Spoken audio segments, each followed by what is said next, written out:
नमस्कार दोस्तों। आज हम कक्षा 8 के पाठ 3 दीवानों के हस्ती को पूरा पढ़ने जा रहे हैं। आपको 6 प्रसंग व्याख्या सहित कराया जाएगा। तो सबसे पहले है हम दीवानों की क्या हस्ती है जहाँ कल वहाँ चले मस्ती का आलम साथ चला, हम धूल उड़ाते जहाँ चले, आए बनकर उल्लास अभी, आंसू बनकर बह चले अभी। सब सब कहते ही रह गए, अरे तुम कैसे आए और कहाँ चले, कैसे आए और कहाँ चले। ये भगवती चरण वर्मा का एक जो हम पढ़ रहे हैं कविता पद्यांश है। और इस पद्यांश के अंदर हमने क्या पढ़ना है, पहले प्रसंग करना है। तो पहला प्रसंग क्या है, देखिए प्रसंग है प्रस्तुत पद्यांश भगवती चरण वर्मा द्वारा रचित कविता दीवानों की हस्ती से लिया गया है। कवि यहाँ देशभक्त वीरों के मनमोजी स्वभाव का वर्णन कर रहा है। तो इसके ये प्रसंग है और व्याख्या देखिए। व्याख्या क्या है, देश की आज़ादी के दीवाने मस्त होकर सारे देश में घूमते हैं। ये जहाँ भी जाते हैं अपनी मस्ती का वातावरण लिए जाते हैं। अभी ये कई प्रसन्नता बिखेरते जा पहुँचेंगे और दूसरे क्षण लोगों को के कष्ट द्रवित होकर आंसू बहाते चल देंगे। अथवा दीवानों के आने से लोगों को जो प्रसन्नता होती है उनके जाते ही वे प्रसन्नता आंसू बनकर बह निकलती है। लोग ये जान भी नहीं पाते कि ये किस लिए आए थे और कब कहाँ चल दिए। ठीक है, अब अगला पद्यांश है। किस ओर से और चले ये मत पूछो, चलना है बस इसलिए चले, जग से उसका कुछ लिए चले, जग को अपना कुछ दिए चले। दो बात कही दो बात सुनी, कुछ हंसे और फिर कुछ रोए, छक्कर सुख दुख के आंसू घूंटों को हम एक भाव से पिए चले, एक भाव से पिए चले। इस पद्यांश का प्रसंग है प्रस्तुत पद्यांश भगवती चरण वर्मा द्वारा रचित कविता दीवानों की हस्ती से लिया गया है। कवि या देशभक्तों और वीर बलिदानियों के निरंतर चलते रहने का कारण स्पष्ट कर रहा है ना। तो व्याख्या क्या है, इसकी व्याख्या देखिए। इसकी व्याख्या देखिए, व्याख्या है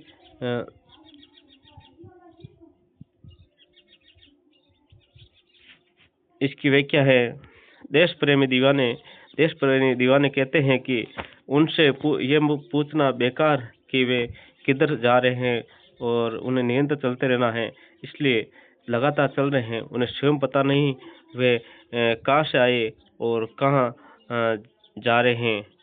वे संसार के लोगों को अपनी यादें देकर तथा उनकी भावनाओं को अपने साथ लेकर आगे बढ़ते जाते हैं।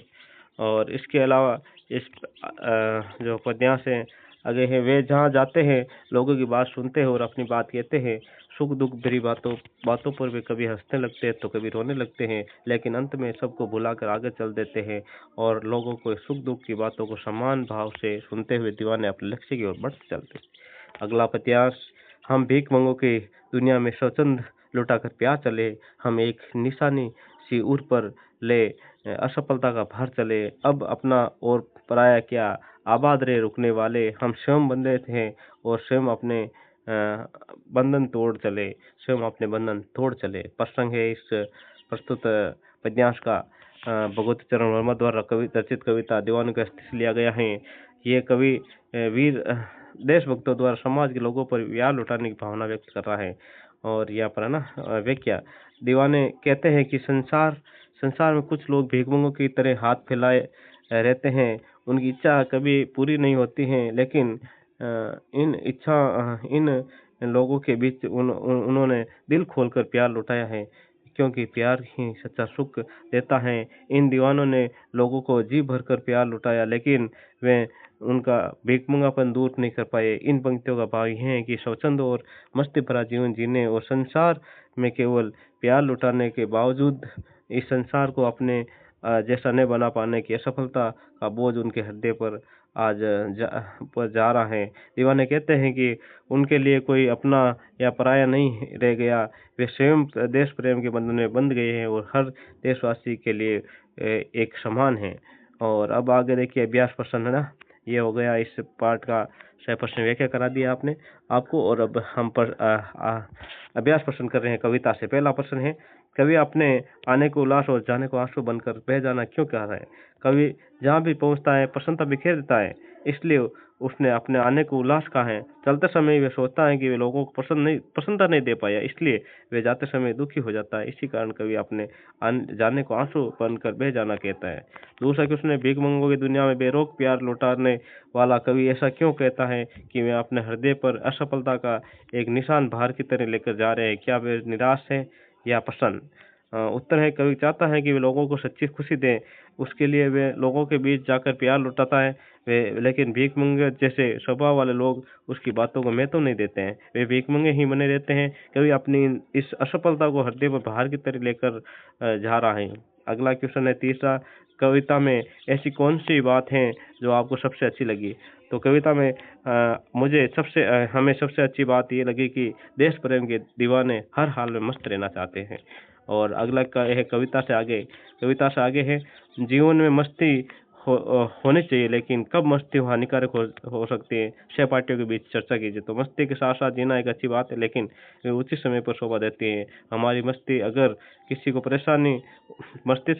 परेशानी होती है तो उनके मन को ठेस पहुंचती है, तो ऐसी मस्ती भी हानिकारक ही कही जाएगी।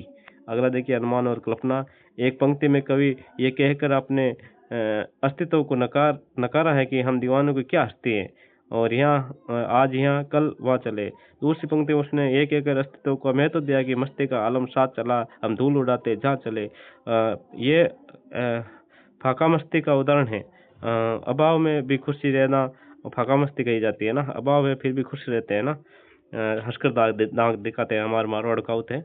कविता में इस प्रकार की अन्य पंक्तियां भी हैं, उन्हें ध्यान पर पढ़िए और अनुमान लगाइए कि कविता में परस्पर विरोधी बातें क्यों की गई हैं। तो आगे देखिए, उत्तर है, कविता में अन्य परस्पर विरोधी पंक्तियां निम्नलिखित हैं। आइए बनकर उल्लास, अभी आंसू बनकर बह चले, जग से उसका कुछ लिए चले, जग को अपना कुछ दिए चले, कुछ हंसे और फिर रोए। कवि ने कविता में परस्पर विरोधी लगने वाली पंक्तियां दीवानों के स्वभाव की बस्ती और बेबीकर प्रकट करने के लिए कहा है। उनकी कविता में आकर्षण उत्पन्न हुआ है। भाषा की बात, अब भाषा की बात है। संतुष्टि के लिए कवि ने छक कर, जी भरकर और खुलकर जैसे शब्दों का प्रयोग किया है।